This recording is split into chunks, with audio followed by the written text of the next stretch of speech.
Vert, une guerrière Kree amnésique, se retrouve lors d'une mission sur Terre et découvre alors ses origines en devenant la super-héroïne la plus puissante de l'univers Marvel.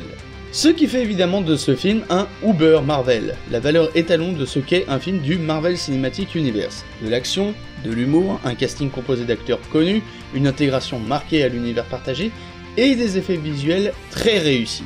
Mention spéciale d'ailleurs à l'effet visant à rajeunir Samuel L. Jackson qui est absolument bluffant. Bref, ce que Marvel Studios fait d'habitude. Et du coup j'ai pas grand chose de plus à dire. Alors je sais que ça en dérange certains que le MCU ne propose pas plus de films personnels, mais en soi, les films s'intègrent dans un univers plus large, et faire plein de films avec une patte différente dans un univers partagé, ça peut créer une dissonance entre les films et casser ce sentiment d'histoire partagée. Donc en soi, faire en sorte que tous les films aient un ton fun, coloré et divertissant, crée un univers uniforme et qui a sa propre identité et qui la garde au fur et à mesure des films. Puis bon, là, le film s'appelle Captain Marvel, fallait bien s'attendre à ce que ce soit un Marvel dans toute sa splendeur avec quand même ses propres caractéristiques.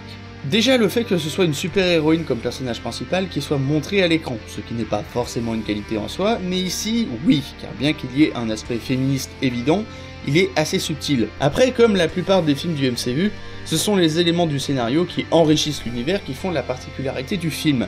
Le peuple Kree, le Shield, Nick Fury ou encore juste, Captain Marvel. Après, oui, on obtient un résultat qui n'est pas exceptionnel, certes, mais qui donne un film Marvel, un film que vous allez voir pour en prendre plein les yeux et rigoler un bon coup, et franchement, voir un film comme ça de temps en temps, ça fait plaisir.